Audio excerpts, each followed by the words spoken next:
I was talking to my wife last night, and I said, "Oh, I'm a bit nervous about this." And she said, "Oh, look, don't be nervous. You know your subject inside out, and you're passionate about it." Some of that is true, but what I've learned over the years is that it doesn't really matter what size the company is or what it does. That if it's effective at communicating it, what it does and how it does it, and its point of difference, it sets it apart from other companies. It sets it apart in a marketplace. And I, as a hack, trained journo, I've always been into the written word and how that can be used in that sort of company scenario and environment. And actually, as the slide says today, I think it's more important than ever. And that sort of took me back to the bit that my wife said. She said, "You know it inside out." And I said, well, I used to, but it's kind of all changing now. But one thing that's constant across all the change is the importance of quality and clarity in your written communication. Let's see if it works. Do I just click on it to make it? Yep. Should that now go away? Seems there we go. Okay, so I'm just going to run through a few things. We still do brochures. They're packed full of written words. We still do, as you get bigger, annual reports, for stakeholders, for shareholders, and that's another type of writing again. We still do, we've all probably done direct marketing campaigns, writing to potential customers, not so much leaflet drops in letterboxes now because that's sort of passé, but that's another type of writing. We do leaflets for gigs like this and leaflets to give out at all sorts of functions, corporate functions, customer events, sales events. These days we do staff newsletters. If you're a decent sized company, we might do external newsletters to customers. You see it all now, all this. And in fact, there's been more of a proliferation of that. As in the pre-digital days, it was actually a physical process to produce something. And I come from the era of fax machines. So you used to produce things on a piece of paper. Now it's a lot easier with the tools that are out there to produce staff or external newsletters. Press releases, which is my particular passion, which I'll talk to you about today. Websites, they just sprang up, didn't they, in the last 20 years? And now, that's part of your frontline communication out there. And for me, there's nothing worse than a badly written website, nothing better than an engaging, really well-written website. Intranets, big companies have this almost huge communication going on that's almost like a mechanism of veins, etc., running through the company, and communication on there can be hugely influential to staff and the morale of staff. Emails, well, how many of those do you get a day and how many of those do you send? It's all written communication. Facebook sites, what social media will come to later, but there's another medium that requires written communication, and of course the growing onset of Twitter and the tweets. Is that working better now? Anyway, that's, as I see it, a whole raft of things that all of your companies will do. Some of those, you may not do all of them, but they all require written communication. Now, that. Okay. So today I wanted to just really focus on the press release, which has been my bag. I mean, when I started as a journo, I would be given assignments, door knocking, reporting on this, reporting on that, reporting on the other. And one of the things I would receive would be lots of different press releases. And you learn pretty quickly what's a good one and what's a bad one. But I'll come back to that. But it's actually been around for 110 years. It was 90 years when I first started this game, so it's kind of gone up a little bit. And it's always been a constant element of corporate communication. Really, any company of any size has always sort of valued the benefit, or should value the benefit of written communication about their brand and about their products. I'll just touch a little bit on it. First press release was actually a train wreck. This chap, Ivy Ledbetter Lee, this is going back to 1906, and he was a publicist to those guys, American clients like Rockefellers and railroad companies, and one of his clients was the Pennsylvania Railroad Company. And I always loved this story because it sort of, in a nutshell, captures what writers like me are all about, and there's plenty of us out there. And there was a huge train crash, I forget where it was, Atlantic City, 40, 50 people died. It was some way away from outlets like the New York Times and some of the other media outlets that wanted to be more aware of it, but they were finding out snippets of it by more, by the wire thing, the tap, tap, tap thing, and telephones and what have you. I think they were around then. But he persuaded them that what was required in that particular instance was a statement of fact, how many people had died, what had happened, what the railroad company's view of it all was. And at the time, the New York Times thought it was so good that they ran it verbatim in the column in the newspaper. And thus the press release was born. And I mean, these days it's quite rare for media outlets to use things in verbatim, to use them unchanged and just post them on a website or put them in a magazine. But it's not impossible. And really that was the sort of the spark that said, really the communication can be two-way. We don't just have to rely on our target media and our target outlets to come to us for stories. We can take news and information out there to them. Yeah. So those early rules, they still very much apply, I mean, if you think about it, what you're trying to create is a situation where you want the same information about your company, about your product, to reach a wide audience and for them to take from it the same messages, the same bullet points, the same points of difference about you and your company. So that still absolutely applies. And the press release is your opportunity to put the correct details and information out there. It's as simple as that. And it isn't quite a straightforward process doing it.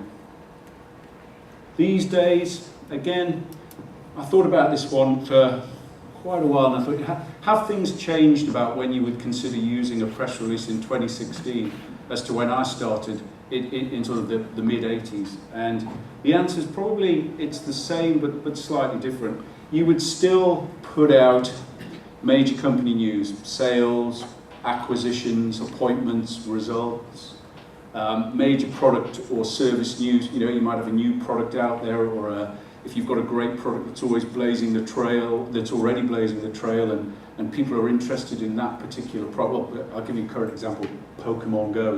It's an old product which has sort of been rehashed into a modern world, and there's a whole massive stuff being written about it. So, and they would have marketed that at the launch of that in this way. Of course, they rely a lot on viral, but guarantee you there would have been some fairly big press releases about it. Why it existed, what they're doing with it, etc., etc. And market comment. If you're involved in any of those markets, I think things, pharmaceutical innovation and things like that are always at the cutting edge of news, if you like. You'll have seen there's always some cancer research breakthrough or some internet breakthrough or something going on. And if you're involved in those sectors and you have a valid perspective on that particular state of the market or whatever's going on there, then your voice can be one that, or should be one that can be heard. And I wanted to throw this in right now, because a lot of people, and this is going back to the point I made about, what makes a good press release and what makes a bad press release. You've got to try always, and this is a really good mindset for you all to get into, to avoid what I call the cry wolf scenario. And that's a situation where you put news out about absolutely everything. Everything. And what's necessarily news for you isn't necessarily news that your marketplace, your readers, the media that operate in your sector, it's not necessarily what they want to hear. And the danger from a journalist's point of view is that, especially these days with email, again, I remember it used to happen with the Milk Marketing Board, as it was called in the UK. They used to send me press releases every bloody week. There'd be something coming in. In the end, I just used to bin them. I used to read them, but I used to bin them. These days, it's even easier to delete things. And the problem is if you have that sort of environment with your written communication, when you do send something out, you've diminished the chances of the pickup, of really good pickup with the journalist, simply because of the dross you've sent before. So you've got to be careful about it. And I think the thing to take away from that is it's more about quality than it is about quantity. Let's have a look. So some tools I wanted to give you today. Understand what your marketplace reads.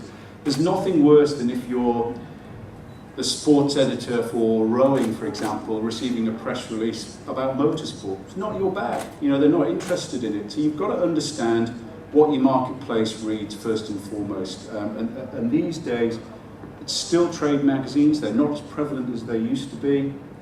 It's still national and regional business pages, of broadsheet and tabloid newspapers. And of course, it's digital media. And they've not just filled a gap left by the sort of hard printed publications that have gone away, but they've added to that. So there's actually more of a marketplace now, because one sort of hasn't replaced the other, one's replaced some of the other and added a whole new dimension to it. And international media, as I said, I think these days it's even more so that when you produce something, you can expect an international marketplace to read it. Proliferation of the internet, you know, man on a mountain in Fiji puts something on his website, everyone in the world can potentially see that. You've got to think big about media these days, and if you're producing something, aim high with it. Could even be an industry blog these days. I often think that one of the most interesting operations in this country is that whale oil blog. You think about it, it's one man and a computer, but how influential has that been in this country, in politics, in the last 2 years? How much mileage has that had on TV, on radio, and in the newspapers? Mind-boggling. And it's a blog, you know, and there are plenty of industry blogs out there, and I'm sure that in your particular sectors you'll be aware of those blogs. And then further to that, you've kind of got to know who your recipient is. So generally I think a good example, motorsport. There's the motorsport sites all over the world which we submit stuff to, and these guys at Speed Show will have been submitting material to outlets in New Zealand, outlets in Australia, possibly some in Asia. But they will be more effective if they make a point of, a bit like Darcy said, research, do the work, find out who the editor is. Could be the editor, could be a staff writer or a reporter that specialises in your particular field or your particular region. Could be a website publisher, could be a blogger. Don't just assume that by sending to editor at or info at or news at, and you always find that, especially on websites, send your press release material to, but I often recommend to people it's far better to pick up the phone and just find a personal contact. Who is the personal contact there? And if you give them a name and you know the email format, you can often figure it out. And the next thing is getting it all down in the right way. And I might read some bits out here because there's some just basically too much to put on the slide. These are the golden rules that I was taught as a journalist, the 5 W's. And I kind of have them in this order for a reason: who, what, when, where, and why. And you've got to have those in your written material, in your press release. You've got to have those in there. Grab attention with a good headline, right? Beginning of a press release, just as with a magazine article, book or promotional pamphlet, is the most important. A strong headline will pull in journalists seeking good stories, and your headline should be as engaging as it is accurate. So you know exactly what I mean. When you see a headline at the top of a newspaper, that's the initial draw for your eye to go to that story. Oh, what's this all about? It could be a picture, but in general, pictures will have a headline too. Same applies with a press release. Get right to the point in the first paragraph. This one packs journos, publishers, bloggers. They've got people like me, like you, bombarding them with stuff all the time, and you've got a fraction of a slug of time to grab their attention and get them interested in your press release. So don't hide the angle. You know, if you've invented some great addition to an app, or you're doing some groundbreaking research in pharma, or your customer service has just taken a new dimension with some sort of online system that everyone can put on their telephones. If it's something interesting like that, don't hide it down in the 5th, 6th or 7th or 8th paragraph. And if I was being critical of New Zealand media, I do see this in the Herald business pages sometimes, and it does annoy me that you'll read the story and then all of a sudden, hidden 5 or 6 paragraphs down there, there'll be an absolute gem of a bit of news, and you're just sort of left wondering, why didn't they put that at the top? So you just get right to the point. Include hard numbers. It's all very well saying something, but unless you've got some statistics to back it up, it's pretty weightless, pretty colourless, in my opinion anyway, and it will be in the case of a lot of journalists. Include a quote or quotes, real ones. There's a source of natural colour that cannot be replicated. Quotes, including a good quote from someone in the company or close to the product or event, can give a human element to the press release, as well as being a source of information in its own right. And there's no question that if you get your PRs to do it, it ain't as good as if you do it yourself, right? And when I'm writing a story, I will insist on talking to the punter I'm writing about and getting them to quote and pushing them for a quote. You know, how could I make up a quote from Darcy? I have to go to Darcy to get that quote, right? You know, I cannot put his words in my mouth, so to speak. So it really is important and adds great gravitas to what you're doing to have a decent quote in there, a real quote. Give your story context and back it up. If there's something going on in the marketplace or something happened in industry and you think, oh, I've got to make a comment on that, don't leave that part out. Put it in context. You know, if it's say why you are putting out your press release in a paragraph. You know, we are. You know, this is because da da da da da, and that's the why bit of the who, what, why, when, and the who, what, when, where, and why. It does have to be in there.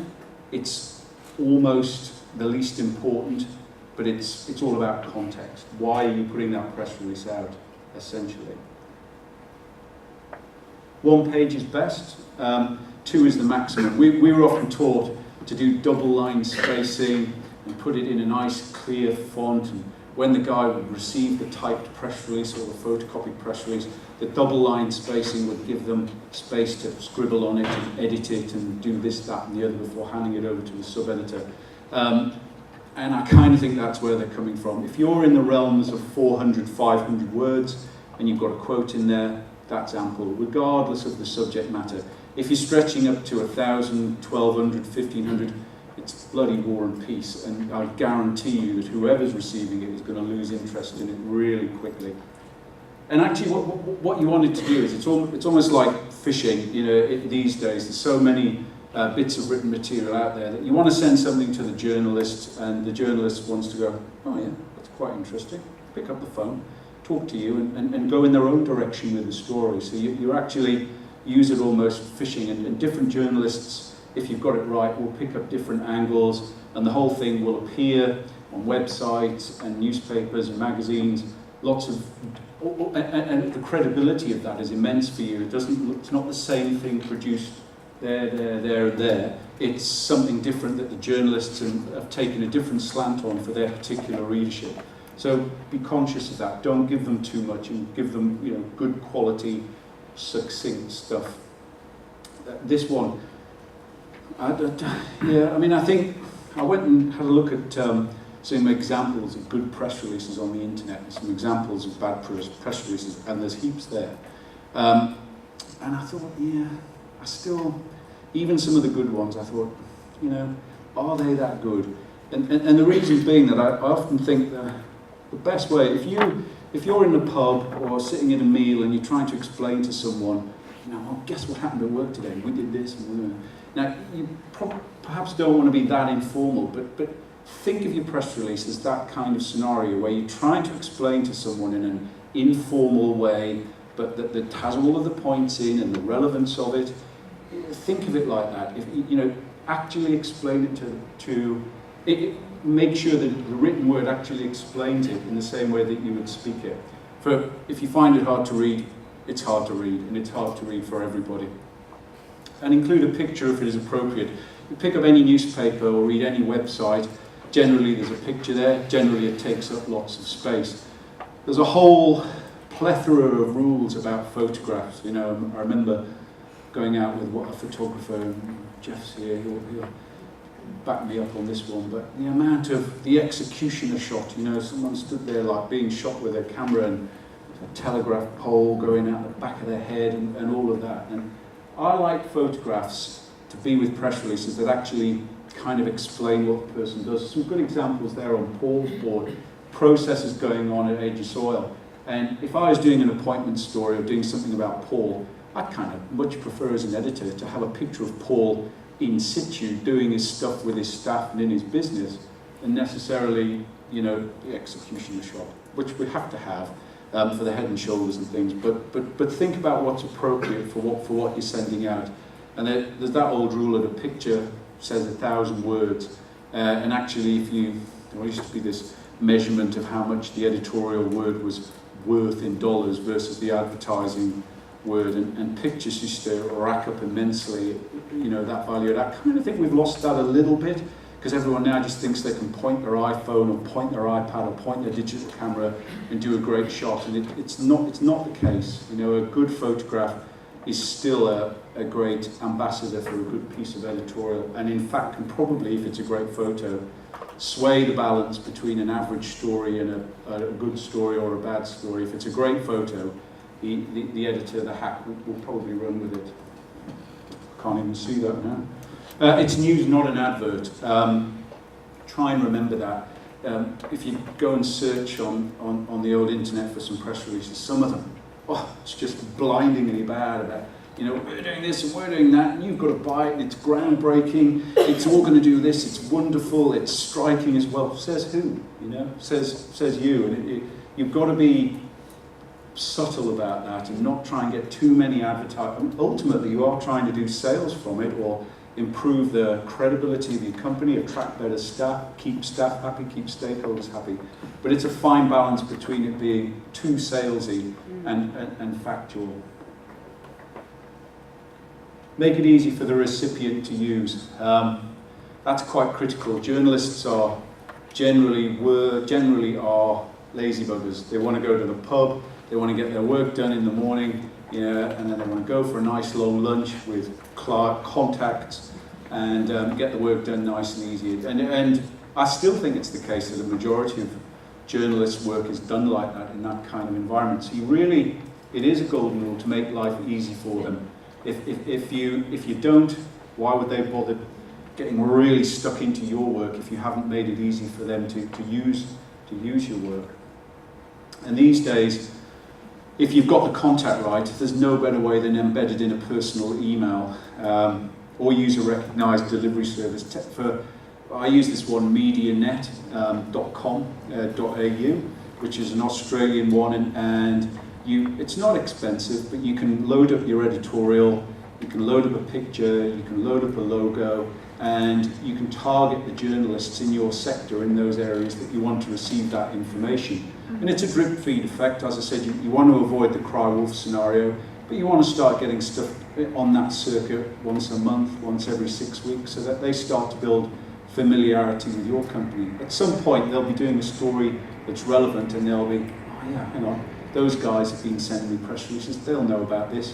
The go-to guy, as Paul said, and it applies in public relations and in communications. You want your companies to be the go-to companies for editorial comment. To establishing that ease of communication with them is quite important. I always avoid PDFs, simply because not every Tom, Dick and Harry knows how to cut and paste the editorial from PDFs, and when you do cut and paste it, it can do strange things with it. So generally, I'll embed the texts, and that takes care of the lowest common denominator, which would be a computer that takes email that isn't HTML based. Do you all know what that means? So it's not coded, it's just straightforward text, so you can cut and paste it, pretty much drop it into any sort of program or interface, and that works. What I also try and avoid doing these days is loading up the BCC box in the email with 50, 60, 70, 80, 90 email addresses. It works, it'll get there, but technology is quite a smart thing these days, and lots of, I know NZMEs like this, and Fairfax with stuff is like this. They'll look at that and they'll go, private email, sent 60 email addresses, bung, spam, or no, we're not receiving it. So the days of being able to do that, I think, are largely gone because of technology. So systems like MailChimp are recognised as being bona fide distribution systems for editorial. They're pretty much free, and I always recommend to people, build your media database, build your customer database in a system like that, so that it penetrates those spam filter things that email systems of your recipients will have. We talked a little bit about photos. It's got to be a fit-all photo format, and by that I mean I still get, and I manage a couple of sites, and I still get people have done something and it's 120 kilobytes, size of a postage stamp, you know, and you blow it up to the size you want, and everyone's bloody pixelated on it, and you just, well, no, not for me. And the other extreme is, you know, you don't want to be sending something that's 8 or 9 or 10 megabytes, that's a raw file that will blow up to the size of a billboard poster. That's no use to them either, and it just clogs up their email system. So generally what you're going to find is that a decent resolution photo, 1 to 2 megabytes, that's all that's required, and that will suffice for printed media and for digital media. Certainly digital media can operate easily with what printed media, magazines and newspaper editors still want to work with. Gosh, this one, I could spend a lot of time on this. Make it grammatically flawless. One of the, I've really kind of had to get my head around the way the language has changed globally with mobile phones and texts and all these abbreviations for things, and you know, people sending me emails with their names and they haven't put a capital letter for their first name or their surname. Man, it drives me potty. And I'm a bit of a grammar Nazi like that, but believe me, plenty of journalists are as well. And they'll look at it and they'll go, well, if you can't even be bothered to get the grammar, the spelling and the articulation correct in your editorial, why on earth should I take it as a serious proposition that you're sending me? So make life easy for yourself. Run it through the spell check. You know, the email systems have it, Word has it. There's really no excuse for not getting it at least 99% right. Sure, there's going to be words in there that are the US spelling or the UK spelling. There's words that vary, but just do it. Just put it through the spell check. It makes such a difference to the recipient. It really does. I can't see that one either. Oh, make it editable. I think this is an interesting one. You know, when you put your press release together and you do your who, what, why, when, and where, and you've got your quote in there, and you've got your statistics in there, and it reads like you're explaining it to someone in the pub. What happens if that's not exact? What happens if the editor or the journalist isn't into it to the size that you've sent? So they want to run it, but they may only want to run half of it. So when I say make it editable, what I'm really referring to is if you had your press release there, paragraph, paragraph, paragraph, paragraph, and you should be able to do this, pick up a newspaper or look at any story on Stuff or the Herald. Imagine chopping off the bottom paragraph successively. Bottom paragraph gone, bottom paragraph gone, bottom paragraph gone. It should always make sense, right up to just the headline, to be honest. But generally, that's the way to look at it. Headline, first paragraph, that should be usable from a journalist's point of view, and then everything after that can be chopped off if required to fit in the space that they're working with. That's what I mean by make it editable, and that's just a thing that comes with experience. Another one that people forget all the time, you know, you want the media communication with the website, with the newspaper, with the local business editor, you want it to be two-way. How on earth can they do that when they're getting 1,000 emails a day if they can't access your contact details? And it still baffles me, these websites that are out there without, well, you've all seen them, they don't have a telephone number on them, you know, and when you do ring them up, it's some call centre somewhere. When you're communicating with the media, take them seriously. Put your personal contact details on there and put access to further information. Now, further information may be editor's notes, bit about your company, bit about you, bit about your product, bit about the company history. Give it context, you know, and you can provide that at the bottom of the press release afterwards, after it says ends, so that they know that that's additional editor's information and it's fine to call it that. Or maybe it's a link these days to something on your website or something that you've got lurking online somewhere. Really important. And if a journalist's really keen and you've done a professional job like that, they're going to want to talk to you some more. And in key cases, follow it up. And by that I mean pick up the telephone and actually have a conversation with someone about it. It may take you 2 or 3 attempts to get through to the journalist. As I say, they're busy people in the pub or in the restaurant, but you'll eventually get in touch with them and know what you're going to say to them. Say, did you get my press release? What do you think? You know, we think it's really important because A, B, C, and D. and engage them in that way. And I actually think it's surprisingly effective, that. And as I said originally, focus on quality, not quantity. Think about the key things that your business is doing. If you've got a person in-house that looks after it, or you've got a PR, make it a discipline to sit down with them once a month at least and go through, this is what's happening in the company at the moment. If it's a good PR operative, they'll go, well, have you thought about maybe putting that out as a press release like this, or doing something like that with it? Or that's a good story for the company newsletter, or yeah, the staff should be more aware of that than they perhaps are. And listen, you know, if you engage people like that, or you have one working for you, or you are one of those people, you know, it's really important to use those skills. It's a type of person, it's that one side of the brain thing, but use those people and listen to them, and discipline yourself within your company to have a regular communications meeting, and it will gradually, you look back at it over a year or 18 months, and you'll have a whole host of stuff that you've done which you wouldn't have done otherwise. And I just wanted to conclude by just reminding you of that list. It's such an important list these days, and it's growing. You know, there'll be more things that'll come along that are digital things and written things, and remember that most of those are made up with the written word, and it's really important to get it right. And that's pretty much all I had to say, unless anyone had some questions. Fire away. Any questions? Where can we get, are you going to make all that information available to us? So Yep, can do. It's all simply on a PowerPoint or on a PDF we can do, and I think some of it's in. I've got a staff member that needs to listen to this. Yeah. Sorry, what did you say? We have access to The video? Yeah, well, we'll certainly make a presentation over to you. Yes. Yep. Anything else?